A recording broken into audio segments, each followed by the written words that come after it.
BJP rebel ಶಾಸಕ ಬಸನಗೌಡ ಪಾಟೀಲ್ ಯತ್ನಾಳ್ ಅವರ ಹೇಳಿಕೆಗೆ ವಿಜೇಂದ್ರ ಟಾಂಗ್ ಕೊಡೋ ಕೆಲಸ ಮಾಡಿದ್ದಾರೆ. ಹುಡುಗಾಟದ ಆರೋಪಕ್ಕೆಲ್ಲ ನಾನು ಪ್ರತಿಕ್ರಿಯೆ ಕೊಡಲ್ಲ, ನನಗೆ ಜವಾಬ್ದಾರಿ ಕೊಟ್ಟಿದ್ದು ಬಿಜೆಪಿ ಹೈಕಮಾಂಡ್ ಅಂತ ಹೇಳಿದ್ದಾರೆ. ಹಾಗೆ ಎಲ್ಲರನ್ನ ಕೂಡ ನಾನು ವಿಶ್ವಾಸಕ್ಕೆ ತೆಗೆದುಕೊಂಡು ಹೋಗೋ ಪ್ರಯತ್ನವನ್ನ ಮಾಡ್ತೀನಿ ಅಂತ ಕೂಡ ಹೇಳ್ತಾರೆ. ಇತ್ತೀಚೆಗಷ್ಟೇ ಬಸನಗೌಡ ಪಾಟೀಲ್ ಯತ್ನಾಳ್ ಹೇಳಿದ್ರು, ಬಿಜೆಪಿ ಸರ್ಕಾರದ ಅವಧಿಯಲ್ಲಿ ಅದರಲ್ಲೂ BSY ಮುಖ್ಯಮಂತ್ರಿ ಆಗಿದ್ದಾಗ ಕೋವಿಡ್ನ ಸಂದರ್ಭದಲ್ಲಿ ಮಾಸ್ಕ್ಗೆ ಬೆಡ್ಡಿಗೆ ಅಂತ ಹೇಳ್ಬಿಟ್ಟು 40,000 ಕೋಟಿ ಹಗರಣ ಮಾಡಿದ್ರು ಅಂತೆಲ್ಲ ಆರೋಪ ಮಾಡಿದ್ರು.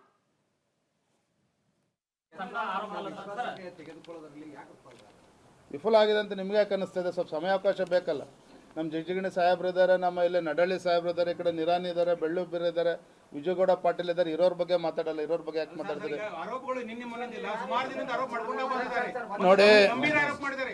ಆರೋಪಕ್ಕೆ ಗಂಭೀರತೆ ಇದ್ರೆ ಉತ್ತರವನ್ನ ಕೊಡ್ಬೋದು. ಆರೋಪಗಳಲ್ಲಿ ಏನಾರ ಸತ್ಯಾಂಶ ಇದ್ರೆ ಹುರುಳಿದ್ರೆ ಉತ್ತರನ ಕೊಡ್ಬೋದು. ಹುಡುಗಾಟಿಗೆ ಆರೋಪಗಳಿಗೆ ನಾವು ಉತ್ತರ ಕೊಡ್ತಕ್ಕಂಥ ಪರಿಸ್ಥಿತಿ ಇಲ್ಲ, ಅದ್ರ ಅವಶ್ಯಕತೆ ನನಗಿಲ್ಲ.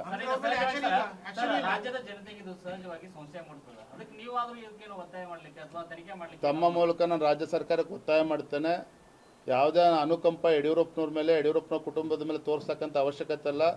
ರಾಜ್ಯ ಸರ್ಕಾರಕ್ಕೆ ಏನಾರು ಅವ್ರಿಗೆ ಏನು ಆರೋಪಗಳೇನೋ ಸತ್ಯಾಂಶ ಇದ್ರೆ ಯಾರು ಆರೋಪ ಮಾಡಿದರೆ ಅದು ಸಂಬಂಧಪಟ್ಟಂಥ ದಾಖಲೆ ಕೊಡಲಿ, ರಾಜ್ಯ ಸರ್ಕಾರ ತೀರ್ಮಾನ ಮಾಡ್ತದೆ. ನನಗೇನು ಅದ್ರ ಬಗ್ಗೆ ಅಂಜಿಕೆ ಇಲ್ಲ.